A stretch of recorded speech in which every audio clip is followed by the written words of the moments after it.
जी Kaif 7 company law. आज के lecture का आगाज करते हैं। लेक्चर नंबर है हमारा 4। ठीक परमानेंट वाला भी लेक्चर नंबर 4 है हमारा। हम कंसेप्ट स्टडी कर रहे थे टाइप्स ऑफ कंपनीज, और मैंने आपको बताया था कि टाइप्स ऑफ कंपनीज हमारे लिए समझना इसलिए भी ज़रूरी है कि आगे चल के जब डिफरेंट लीगल प्रोविजंस हम स्टडी करेंगे तो उसमें different provisions different types of companies पे अप्लाई होती है। तो इसलिए हमें पता होना चाहिए कि कौन सी टाइप ऑफ कंपनीज के ऊपर कौन सी प्रोविजन अप्लाई होती है, उसके लिए टाइप ऑफ कंपनी समझना जरूरी है। कंपनीज को डिफरेंट वेज में क्लासिफाई किया जाता है। क्लासिफिकेशन की एक तरीका है types on the basis of status. ये वो टाइप्स है जो कंपनी लॉ में, कंपनीज एक्ट में सबसे ज्यादा दफा यूज हुई है। सबसे ज्यादा जो कंपनी लॉ में टर्म यूज हुई है, जो टाइप्स ऑफ कंपनी यूज हुई है वो यही है, एक प्राइवेट कंपनी और एक पब्लिक कंपनी। और कल हमने क्या स्टडी किया था? प्राइवेट कंपनी कौन सी है? Company which by its articles limits the number of members to 50, restricts the right to transfer its share, prohibits invitation to general public to subscribe for shares and debenture. बिल्कुल। अच्छा, एक दो terms हैं, अब चलते कंसेप्ट से concept निकलता है। टाइप ऑफ कंपनीज तो हम ये on the basis of status पढ़ चुके हैं, पब्लिक भी प्राइवेट। और प्राइवेट कंपनी कौन सी है? जो पब्लिक कंपनी कौन सी है? जो प्राइवेट कंपनी नहीं है। ठीक है, बिल्कुल। अच्छा, हमने ये कहा कि प्राइवेट कंपनी वो है जो कि प्रोहिबिट्स मना करती है कि वो जनरल पब्लिक को शेयर या डिबेंचर इशू नहीं कर सकती, और इसका मतलब है पब्लिक कंपनी जनरल पब्लिक को शेयर या डिबेंचर इशू कर सकती है। अच्छा, कोई भी कंपनी जब पैसे इकट्ठे करती है, शेयर इशू करके भी इकट्ठे करती है, डिबेंचर इशू करके भी इकट्ठे करती है, दोनों में फर्क क्या है? शेयर है इक्विटी यानी कैपिटल, और डिबेंचर है लोन। लोन पे मिलता है इंटरेस्ट और शेयर पे मिलता है डिविडेंड, बिल्कुल प्रॉफिट डिविडेंड। अच्छा, अगर तो किसी जगह, जैसे मैंने आपको बताया था, कोई प्रोविजन अगर सिर्फ प्राइवेट कंपनी पे अप्लाई हो रही है तो कंपनी एक्ट क्या कहता है भला? Every private company shall do this. अगर कोई प्रोविजन सिर्फ पब्लिक कंपनी पे अप्लाई हो रही है, कंपनी एक्ट क्या कहता है? Every public company shall do this. और अगर कोई प्रोविजन प्राइवेट पे और पब्लिक कंपनी दोनों पे अप्लाई हो रही है, गैस करे क्या कंपनीज एक्ट ये कहता होगा every public and private company shall do this? नहीं, वो क्या कर एवरी कंपनी शैल डू, यानी वो एक ही लफ्ज में दोनों को समेट देते हैं। उसी तरह जब किसी कंपनी ने पैसे इकट्ठे करने होते हैं तो वो शेयर भी इशू करती है, वो डिबेंचर भी इशू करती है। शेयर्स में और डिबेंचर में फर्क है। लेकिन जब कोई कंसेप्ट शेयर्स पे अप्लाई हो रहा हो तो कंपनी एक्ट क्या कहता है? अगर कंपनी ने शेयर इशू करने हैं तो ये करेगी। अगर कोई कंसेप्ट डिबेंचर में अप्लाई हो रहा हो, कंपनी क्या करे? अगर कंपनी ने डिबेंचर इशू करने हैं तो ये करेगी। लेकिन अगर कोई कंसेप्ट दोनों पे अप्लाई कर रहा हो तो याद रखे कंपनी एक्ट क्या कहता है कि कंपनी, उसके लिए वर्ड यूज करता है सिक्योरिटीज।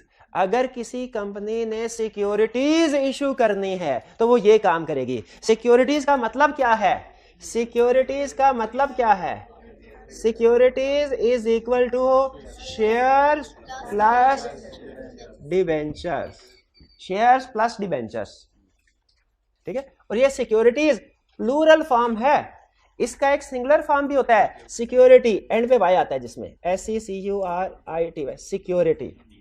सिक्योरिटी इस सिंगुलर का मतलब है जमानत के तौर पे कोई चीज देना, जमानत के तौर पे कोई चीज देना। ये शेयर्स या डिबेंचर को शो नहीं कर रही, प्लूरल फॉर्म सिक्योरिटीज शो कर रही है। ये ध्यान में रखेगा। आइंदा जहां कहीं वर्ड सिक्योरिटीज यूज हो लॉ में तो आप इसका मतलब क्या लेंगे कि बहुत सी जमानतें दी हुई है क्या? नहीं, इसका मतलब क्या है? शेयर्स और डिबेंचर्स दोनों के लिए टर्म यूज होती है। अच्छा, बात है टाइप्स ऑफ कंपनी। प्राइवेट भी क्लियर, पब्लिक भी क्लियर। जरा बताइए प्राइवेट कंपनी कौन सी कंपनी है? विच बाय इट्स मेमोरेंडम आर्टिकल्स। ये गलतियां आपने निकालनी है। खास तौर पे एमसीक्यूज में इस तरह की गलतियां करता है। कहता है मैंने तो आर्टिकल्स लिखा हुआ था, मेमोरेंडम तो मैंने गलत लिखा था, आपने आइडेंटिफाई करना था। तो ज़हन में रखिए, जहां पे वर्ड आर्टिकल है वहां पे आर्टिकल यूज करना है, जहां पे वर्ड मेमोरेंडम है वहां पे मेमोरेंडम यूज करना है। आगे चलते हैं जी, काफी डिस्कशन हो गई। On the basis of liability, liability की बेस पे मुझे बताइए कंपनी के अंदर कंपनी की लायबिलिटी तो फुल है, मेंबर्स की लायबिलिटी क्या है? लिमिटेड का मतलब क्या है कि अगर कंपनी चलते चलते वाइंड अप हो गई, अपने डेट्स को पे ना कर सकी, अगर कोई कंपनी अपने डेट्स को पे ना कर सकी तो उसके मेंबर्स लायबल होंगे डेट को पे कर अप टू सर्टेन अमाउंट। अच्छा, वो सर्टेन अमाउंट क्या होगी? क्वेश्चन ये है, वो डिपेंड करता है टाइप ऑफ कंपनी के ऊपर। अगर कंपनी लिमिटेड बाय शेयर है तो रूल कुछ और है, अगर कंपनी लिमिटेड बाय गारंटी है तो रूल कुछ और है। पहले कंपनी लिमिटेड बाय शेयर की कहानी सुन लें। कंपनी लिमिटेड बाय शेयर ऐसी कंपनी को कहते हैं जिसके शेयर कैपिटल होता है रजिस्टर्ड, उसका शेयर शेयर कैपिटल उसका छोटे छोटे बहुत से हिस्सों में पार्ट्स में सब डिवाइडेड होता है, और उस हर सब पार्ट को हम कहते हैं शेयर। ठीक है, हर सब पार्ट को हम कहते हैं शेयर। जब भी कंपनी ने पैसे इकट्ठे करने होते हैं ये शेयर्स इशू किए जाते हैं। एक दफा ना कंपनी रजिस्ट्रार के पास मैक्सिमम अमाउंट रजिस्टर करवा देती है, 1 million shares of ₹10 each is equal to 10 million share capital. अब ये 1 मिलियन शेयर्स वो हिस्से करके ना 1 मिलियन अपने पास संभाल के रख लेती है। अब जैसे जैसे उसने कैपिटल इकट्ठा करना होता है ना, इस 1 मिलियन शेयर्स में से शेयर 1 लाख शेयर उठाए और पब्लिक को दिए और उनसे पैसे ले लिए, इसको कहते हैं इशू ऑफ शेयर्स। तो इशू करते रहते हैं। अच्छा, कंपनी पहले आज से कई साल 50 साल पहले ऑप्शन ये होती थी कि कंपनी ने जब अपने शेयर इशू करने हैं ना, यानी 1 मिलियन शेयर हैं 10 लाख, उसमें से 1 लाख शेयर इशू करने हैं और एक शेयर की फेस वैल्यू है 10 रुपए, तो उसके पास 2 ऑप्शन होती थी। पहली ऑप्शन 10 रुपए का शेयर इशू करना है, सारे के सारे पैसे अभी ले लो, इसे कहते थे कंपनी ने शेयर इशू किए हैं और शेयर ना फुल्ली पेड। फुल्ली पेड का मतलब सारी की सारी अमाउंट पे कर दी है।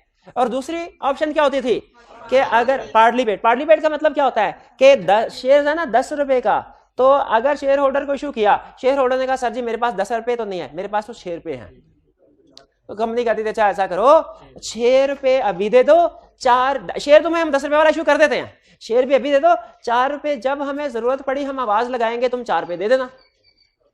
ऐसे शेयर्स को क्या कहते हैं? Partly paid share. पहले ये असूल होता था, लेकिन अब लॉ ने मना कर दिया।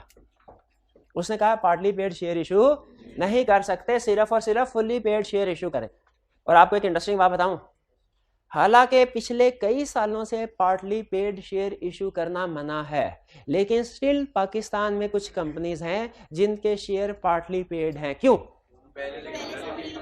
वो पहले से ही जब इजाजत थी तब से ही पार्टली पेड हैं और अभी तक कंपनी ने पैसे मांगे नहीं है शेयर होल्डर से।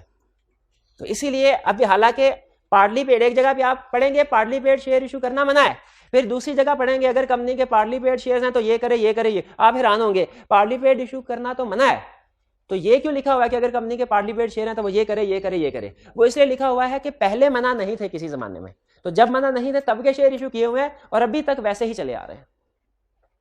ठीक है, अब लिमिटेड, अगर ये कंसेप्ट समझ आ गया आपको तो लिमिटेड बाय शेयर का कंसेप्ट भी समझ आ चुका होगा। अगर एक कंपनी है वो लिमिटेड बाय शेयर उसके शेयर्स हैं, उसमें शेयर होल्डर्स की लायबिलिटी कितनी है? अप टू 100, यानी अगर शेयर्स फुल्ली पेड हैं तो 0 और अगर पार्टली पेड हैं तो जितना अनपेड अमाउंट है। इसको एक छोटी सी ना समझने के लिए, अंडरस्टैंडिंग को इंप्रूव करने के लिए छोटी सी एग्जांपल से इस कंसेप्ट को समझते हैं, लायबिलिटी वाले कंसेप्ट को। फर्ज कीजिए एक कंपनी है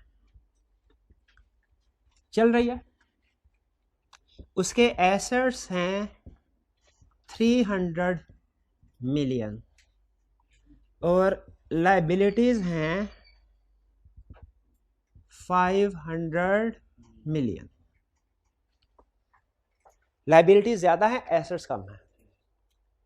अच्छा, इसमें ना अब जो लायबिलिटीज है ना, एक टर्म और ना आपको साथ समझा दूं।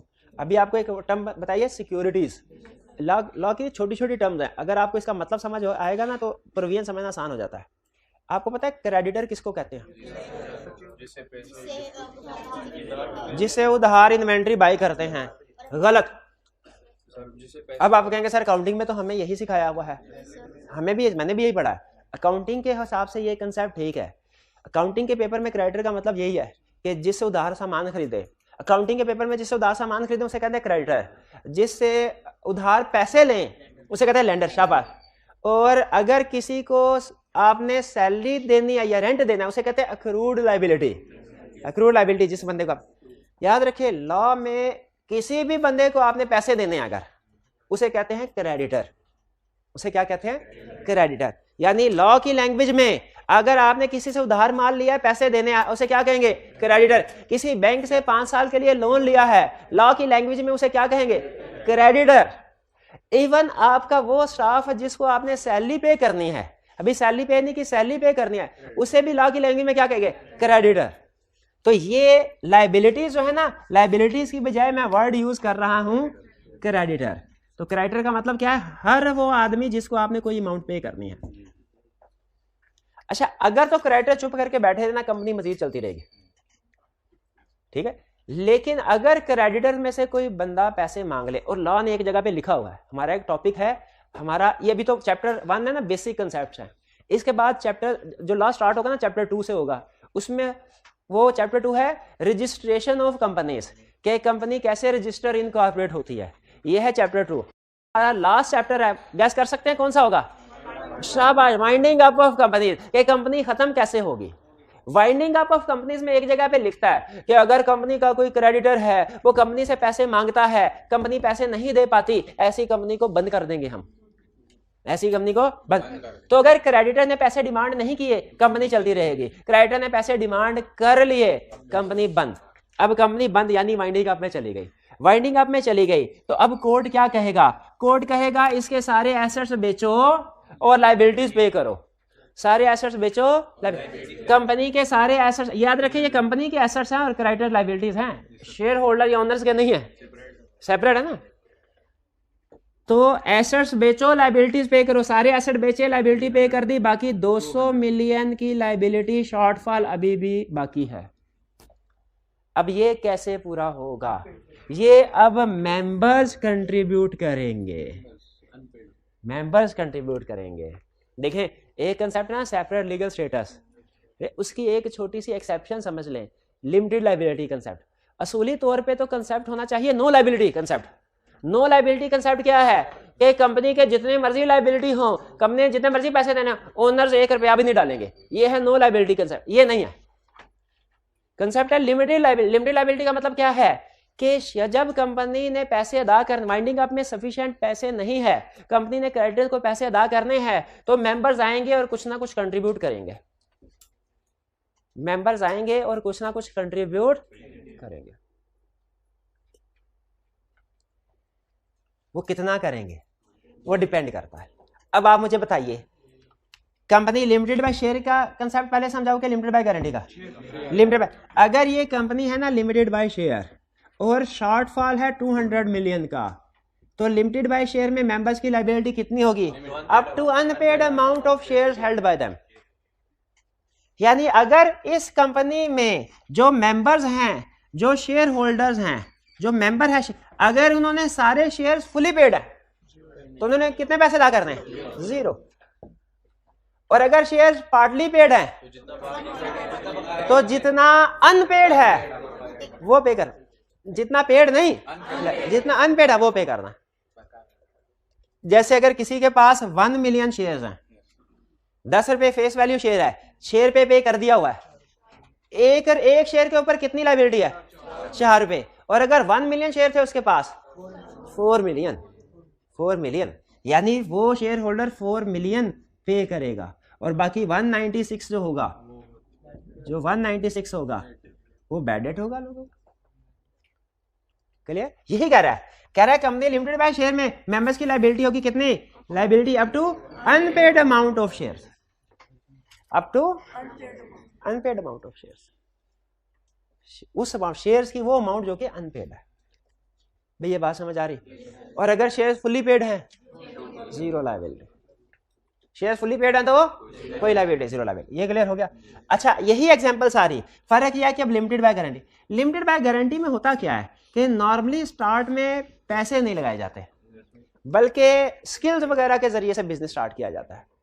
हाँ, लेकिन लोगों की तसल्ली के लिए कहा जाता है कि अगर कंपनी ने आपको पैसे देने हैं और कंपनी नहीं दे पाती, तो जो मेंबर्स होंगे, वो मेंबर्स होंगे वो एक अमाउंट जितनी उन्होंने एग्री की हो ना जमानत के तौर पे, उतनी अमाउंट कंट्रीब्यूट करेंगे।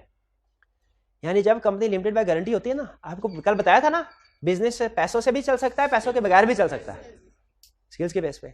ये बिजनेस पैसों के बगैर है लिमिटेड बाय गारंटी, इसमें शेयर कैपिटल नहीं है। नॉर्मली कभी कभार हो भी सकता है, लेकिन नॉर्मली नहीं होता। लिमिटेड बाय गारंटी है, इसमें मेंबर्स एग्री करते हैं कि हम पैसा डाल तो नहीं रहे, लेकिन अगर जरूरत पड़ी तो हम पैसा डालने के पाबंद होंगे। और कितने पाबंद होंगे? ये हर बंदा अपने नाम के आगे अमाउंट लिखता है। ये मेमोरेंडम में लिखा जाता है। हमारे इस कंपनी के 4 मेंबर हैं, mister A, mister B, mister C, mister D. अगर जरूरत पड़ी मिस्टर ए 5 मिलियन कंट्रीब्यूट करेगा, mister B 6 million, mister C 4 million, mister D 10 million. लेकिन ये अमाउंट जो लिखी जाती है ना, गारंटी होती है। अगर गारंटी का मतलब क्या है कि अगर जरूरत पड़ी फिर पे की जाएगी, वरना पे। अब इस सिचुएशन में बताइए, अच्छा पहले तो बताइए यहां तक सिचुएशन तो आपको समझ आ गई है, 200 मिलियन। अब मेंबर्स को बुलाया जाएगा, आओ भाई तुम अदा करो 200 का शॉर्टफॉल। यहां पे मैं लफ्ज शेयर होल्डर लिखूं कि मेंबर लिखूं? शेयर होल्डर है ही नहीं, शाबाश। ये कंपनी लिमिटेड बाय गारंटी, इसमें नॉर्मली शेयर होल्डर होता है, तो इसके लिए वर्ड क्या यूज किया जाए? मेंबर का वर्ड ऐसा है जो जिसका मतलब होता है ओनर्स। मेंबर से मुराद किसी क्लब का मेंबर नहीं है, मेंबर से मुराद है कंपनी के ओनर्स। ये words company limited by share में भी यूज हो सकता है और कंपनी लिमिटेड बाय गारंटी में भी यूज हो सकता है। मेंबर्स, अब मेंबर्स कितने कितने पैसे डालेंगे?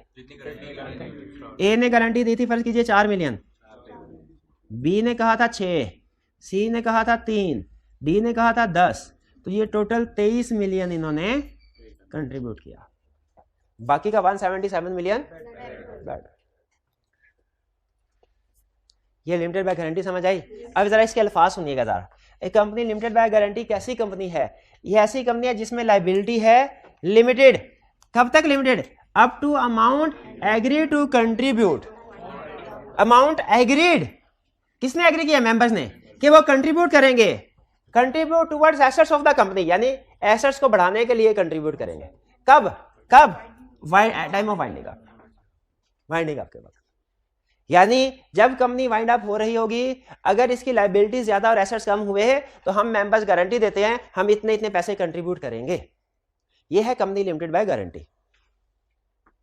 भाई लिमिटेड बाय गारंटी अगर समझ आया, लिमिटेड बाय शेयर भी क्लियर। अच्छा, while he is a member or within 1 year, ये बहुत ही इंटरेस्टिंग वर्ड है, ये आपको पढ़ के समझ नहीं आएगा।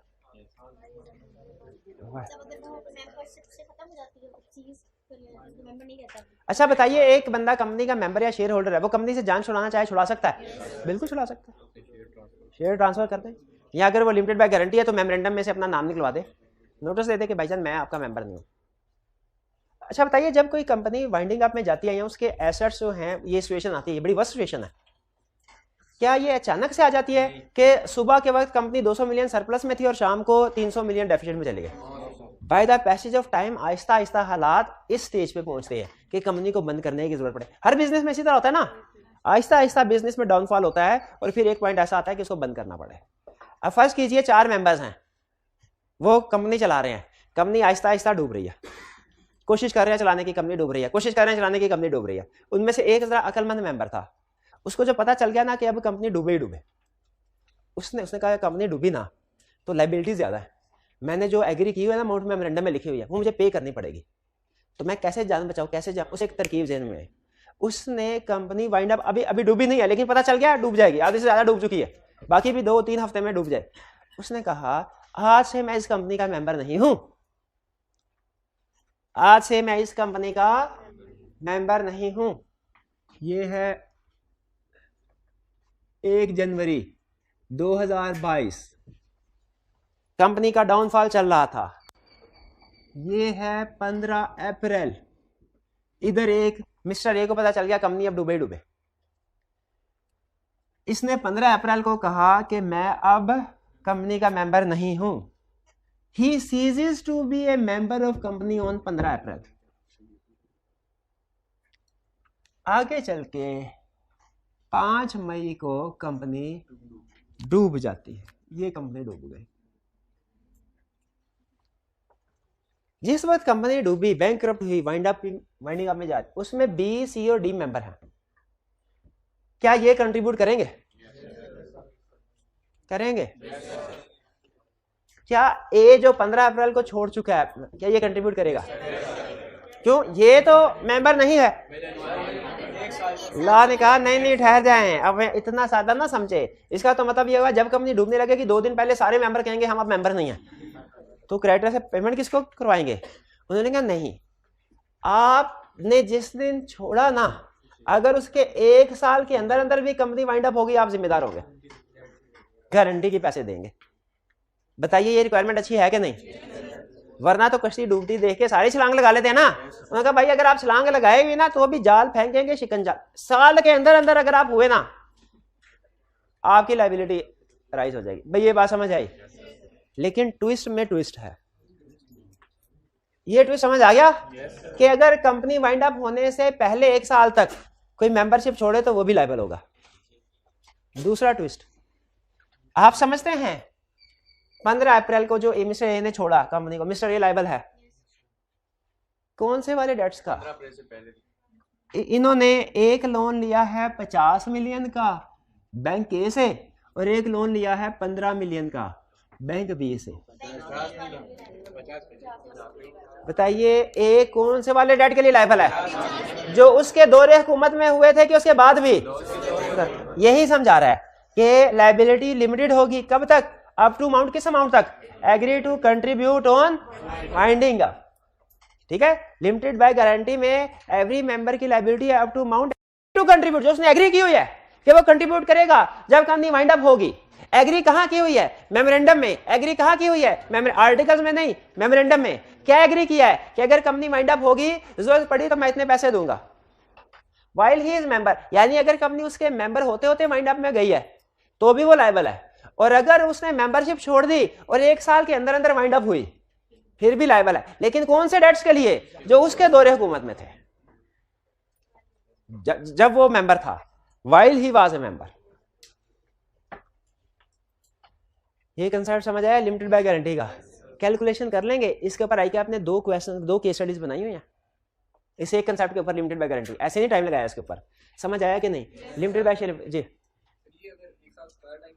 1 साल से ज्यादा टाइम हो जाता है फिर इसकी एक ही कोई लायबिलिटी नहीं है, वो कभी नहीं देगा। 1 साल गुजर गया तो सब गुजर गया। अगर छोड़ने के 1 साल बाद तक कंपनी चलती रही तो इसका मतलब है इसने कंपनी को सही हालत में छोड़ा था, वो बाद वालों की हरकतें ऐसी है कि कंपनी डूबी है, इसको तो फिर सजा नहीं ना मिलनी चाहिए। तो 1 साल का रूल, लिमिटेड बाय गारंटी में 1 साल का रूल में रखिएगा। जी क्या लिमिटेड बाय गारंटी में शेयर इशू होते हैं? अब देखिए मैंने आपको लेके चलना है स्टेप बाय स्टेप, इसलिए मैं आंसर भी स्टेप बाय स्टेप दूंगा नहीं। हाँ, लेकिन आगे चल के शायद मैं कहूं कि कभी कभार हो भी सकते हैं, कभी कभार, लेकिन नॉर्मली अभी बेसिक कंसेप्ट बिल्ड करें। नहीं, लिमिटेड बाय गारंटी में नॉर्मली शेयर कैपिटल नहीं होता, normally share capital limited by guarantee और कंपनी लिमिटेड बाय शेयर में हमेशा होता है। अनलिमिटेड कंपनी कौन सी है? जिसमें मेंबर्स की लायबिलिटी अनलिमिटेड है। ये पाकिस्तान, ये फॉरेन कंट्रीज में तो कॉमन कंसेप्ट है, पाकिस्तान में इतनी कंपनी, रेयर कंपनी है शायद कोई हो जो अनलिमिटेड लायबिलिटी के साथ हो। इसमें नाम से जाहिर है कि ऐसी कंपनी जिसमें मेंबर्स की लायबिलिटी अनलिमिटेड है। यानी इस अगर ये अनलिमिटेड कंपनी होती तो मेंबर्स ने घर से कितने पैसे लाने होते? 200 मिलियन। 200 मिलियन। यहां तक क्लियर? आगे चलें। चलो जी जी।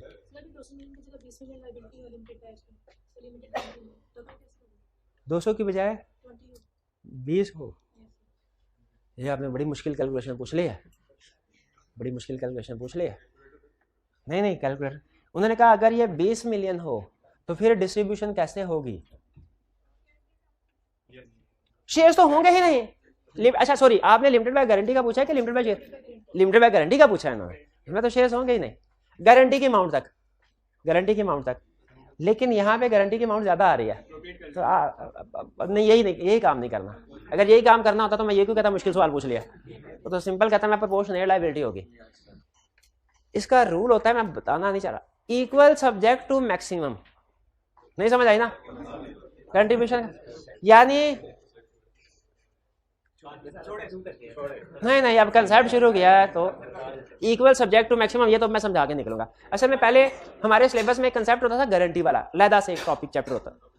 अब नहीं वो लेकिन हुआ करता था उसमें मर्केंटाइल लॉ, उसमें हम डिटेल में समझाते थे। अब नहीं समझा, छोड़।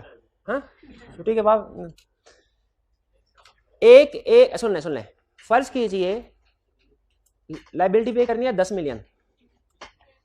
10 मिलियन एक ने एग्री किया था कि मैं 8 मिलियन पे करूंगा, एक ने एग्री किया था मैं 6 मिलियन पे करूंगा। अगर जरूरत पड़ी तो, जरूरत पड़ी 10 मिलियन की, बताइए कौन ज्यादा पे करेगा? दोनों बराबर, इक्वल इक्वल इक्वल के हिसाब से क्या आता है, दोनों की 5-5। अच्छा ए ने तो 8 मिलियन देना ना, बी कहेगा यार कुछ ख्याल करो, मैंने तो 6 मिलियन की गारंटी दी थी, उसने ज्यादा 8 मिलियन की गारंटी दी थी, तो 10 मिलियन पे करना है तो ज्यादा पैसे उससे लो, कम मुझसे लो। तो कहते हैं नहीं, तुमने लाइबिलिटी 6 मिलियन की दी थी ना, तो 6 से ज्यादा तो नहीं मांग रहे, कम ही मांग रहे हैं, लाओ 5 मिलियन। अमाउंट चाहे जो मर्जी दी हो, जब कंट्रीब्यूशन होती है ना वो इक्वल होती है। लेकिन अगर यही अमाउंट होती, फर्ज कीजिए 13 मिलियन, तो फिर एक ने 6 मिलियन पे करना था और दूसरे ने 7 मिलियन। अब इक्वल करें तो 6.5 बनता है, लेकिन उसने वो ए कहेगा मैंने तो सर 6.5 की लाइबिलिटी दी नहीं, मैंने तो 6 की कहा, 6 की कहा। समझ रहे हैं? लाइबिलिटी जब कंट्रीब्यूशन आएगी, कंट्रीब्यूशन क्या होगी, इक्वल टू मैक्सिमम। फर्ज कीजिए यहाँ पे दूसरे टीचर हैं, मैं भी टीचर हूँ, और वो कहते हैं भाई ऐसा करते हैं मिलके इफ्तारी कराते हैं सारे स्टूडेंट्स के। कितने की इफ्तारी? मैंने कहा जी मेरी तरफ से 20,000 की अमाउंट, मैंने कहा मेरी तरफ से 15,000 की अमाउंट, 15,000 की अमाउंट, ठीक है 35,000। अब इफ्तारी पे खर्चा आता है 20,000। बताइए उन्होंने कितना देना, मैंने कितना देना? उन्होंने 10, उन्होंने 10 आने, इक्वल इक्वल, ठीक है। ये प्रोपोर्शनेट नहीं होगा, इक्वल होगा, ठीक है। और प्रैक्टिकल चाहिए, नहीं समझ, छोटे इसको, सिलेबस में नहीं है हमारे सिलेबस में नहीं। मैं तो ऐसे ही मुझे मैं किसी को चल पड़ा, सिलेबस में आउट ऑफ सिलेबस है। बहरहाल लिमिटेड में आपको अमाउंट कैलकुलेट करने को नहीं कहेगा, लेकिन आपको ये पूछेगा कि बताओ ये वाला जो डेट लिया था ना, ये डेट इसके लिए ये लायबल है कि नहीं, और ये वाला जो डेट था इसके लिए लायबल है कि नहीं। एक पार्टनर एक मेंबर के पॉइंट ऑफ व्यू से पूछेगा, ये ध्यान रखें। On the basis of liability भी क्लियर हो गया, on the basis of status भी क्लियर हो गया। अब कुछ अदर कंपनी था, जी जी मैं उसकी तरफ आऊंगा, ये एंड में समझाना, मैंने नाम के एंड में क्या आएगा ये इधर लिख के रखा हुआ, ये भी बताना।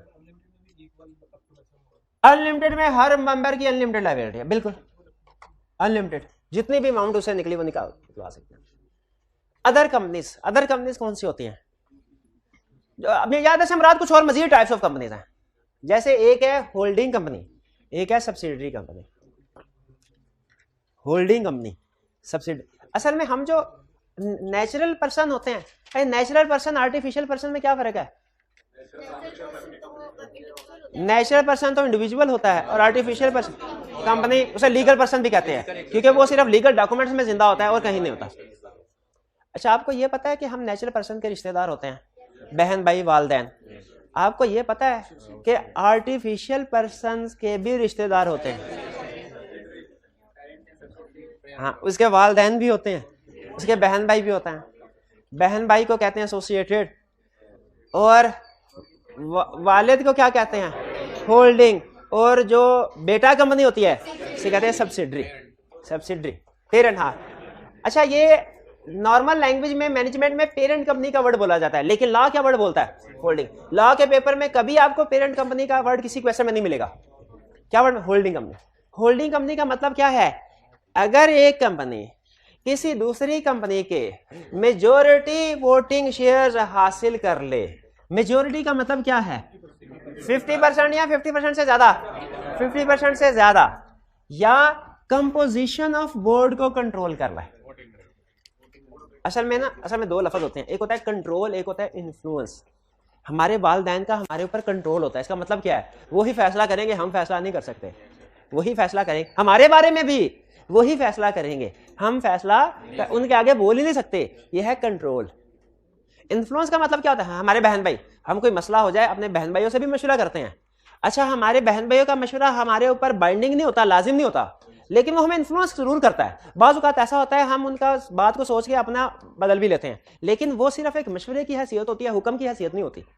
ठीक है, तो अगर हम इन्फ्लुएंस की बात करें, इन्फ्लुएंस का मतलब क्या है कि मशवरा दे दिया, इन्फ्लुएंस है, थोड़ा बहुत हम इफेक्ट होते हैं, लेकिन अपनी मर्जी कर सकते हैं। और कंट्रोल का मतलब क्या है? अपनी मर्जी।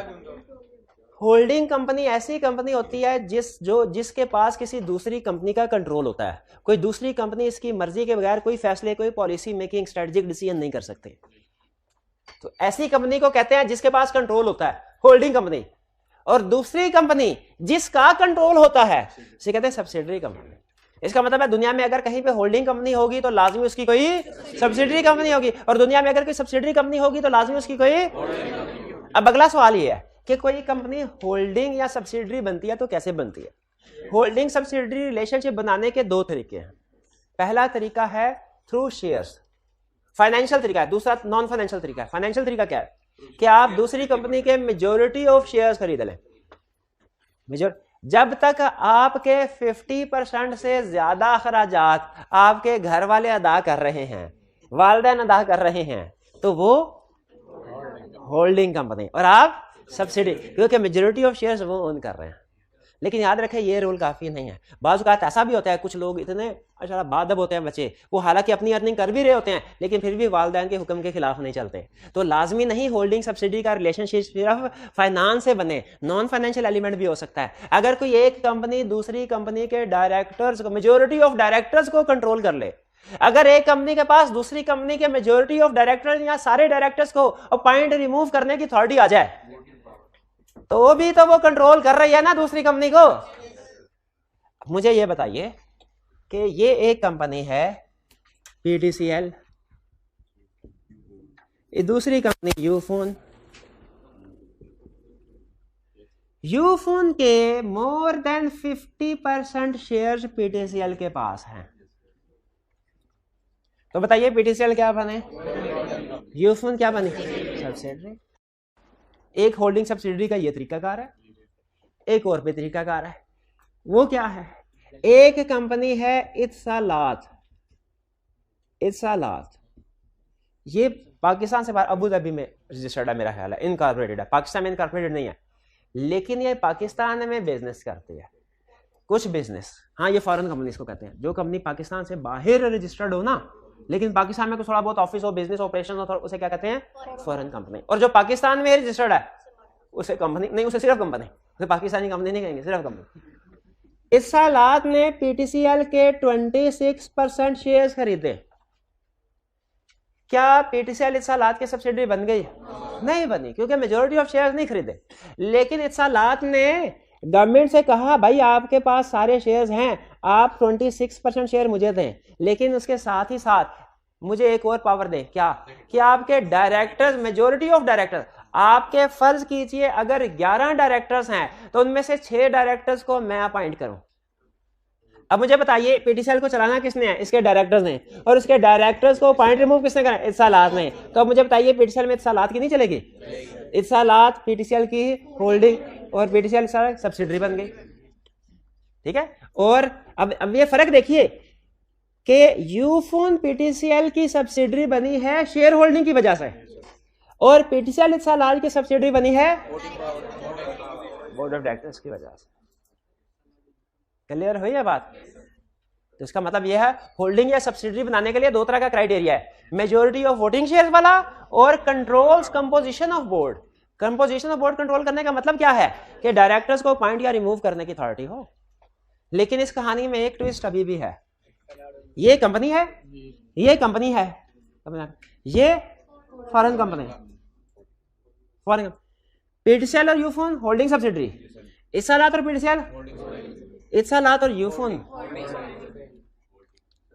होल्डिंग। ये इत्सलात और यूफोन में डायरेक्ट कोई रिलेशनशिप नहीं है, लेकिन इनडायरेक्टली ये भी होल्डिंग सब्सिडरी है, क्योंकि इनडायरेक्टली इत्सलात यूफोन को कंट्रोल कर रही है।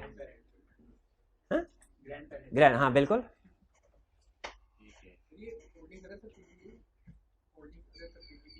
होल्डिंग अदर सब नहीं नहीं नहीं नहीं, वो एक दूसरा कंसेप्ट है, वो बात में देखेंगे। भाई ये बात समझ आ गई आपको?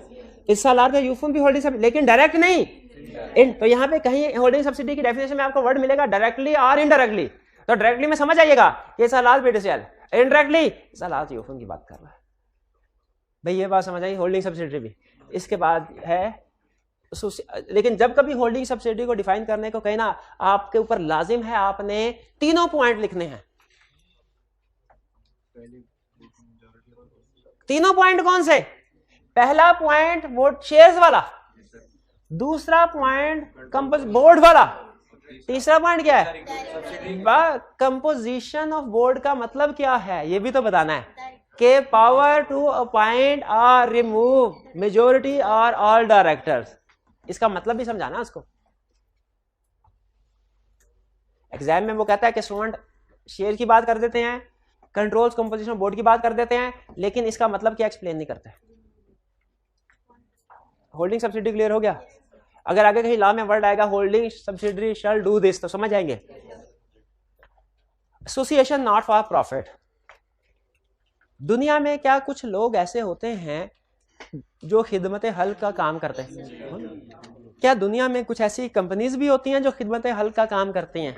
यस, ऐसी कंपनीज को कहते हैं एसोसिएशन नॉट फॉर प्रॉफिट। इसको आप कंपनी के तौर पर रजिस्टर करवा सकते हैं। ये भी एक टाइप ऑफ कंपनी है, हालांकि इसमें लफ्ज कंपनी नहीं आ रहा। अगर आप नोट करें ना, पब्लिक कंपनी, कंपनी का लफ्ज आया, प्राइवेट कंपनी, ठीक है, company limited by share, company limited by guarantee, unlimited company, holding company, subsidiary company, लेकिन इसके लिए वर्ड कंपनी नहीं एसोसिएशन का वर्ड यूज होगा। एक खास वजह जो इस टॉपिक को एक्सप्लेन करते हुए मैं बताऊंगा। एसोसिएशन नॉट फॉर प्रॉफिट ध्यान में रखिएगा, ये भी एक टाइप ऑफ कंपनी है जो हमने पढ़नी है, अभी नहीं पढ़ी। आगे कुछ चलें? जी जी, ये एसोसिएशन नॉट फॉर, इसके बारे में डिटेल में हम स्टडी करेंगे आगे। ये अभी मैंने ये पूरा टॉपिक है और आईकैप का फेवरेट टॉपिक है, लेकिन मैं अभी नहीं पढ़ा रहा, ये अलग से लर्निंग ऑब्जेक्टिव पूरा स्टडी करेंगे। जी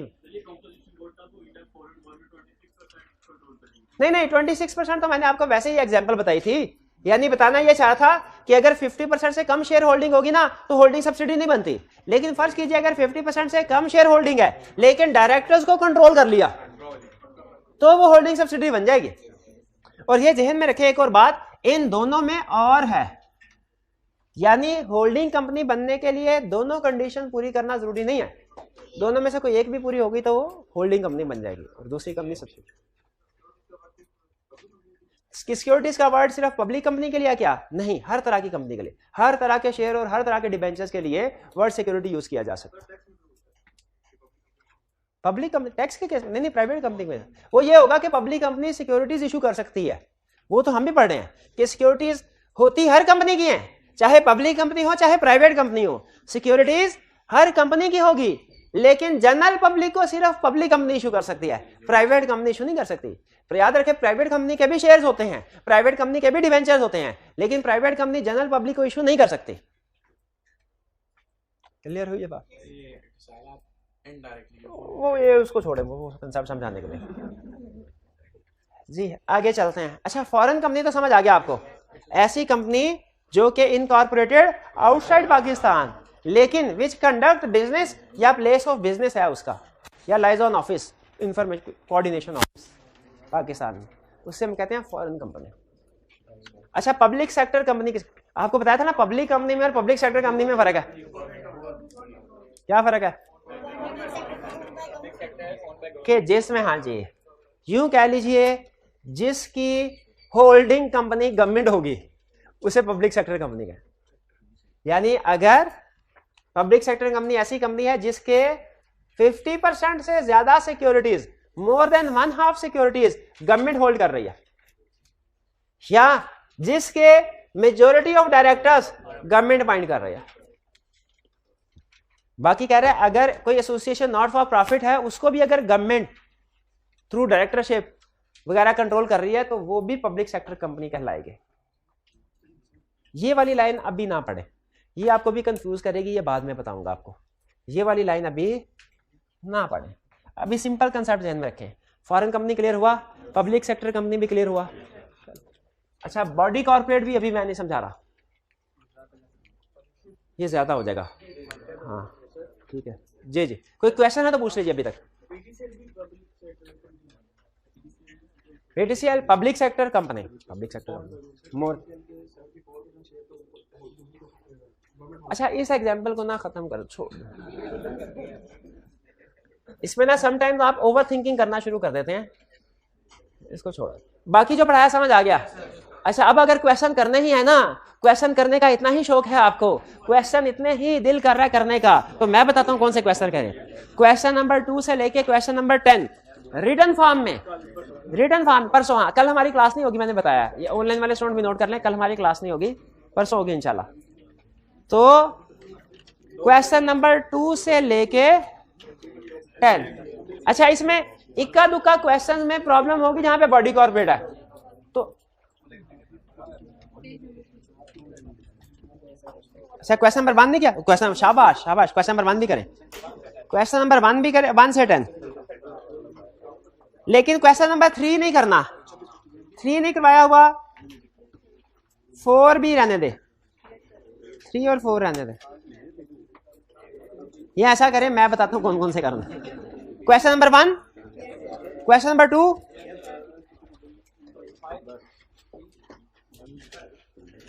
1 2 6 7 8 9 10, 1 2 6 7 8 9 10, 1 2 6 7 8 9 10, ये 7 क्वेश्चन आपने रिटन फॉर्म में अटेम्प्ट करना है। ठीक है, चलिए आज का लेक्चर यहाँ पे खत्म करते हैं, अल्लाह हाफिज।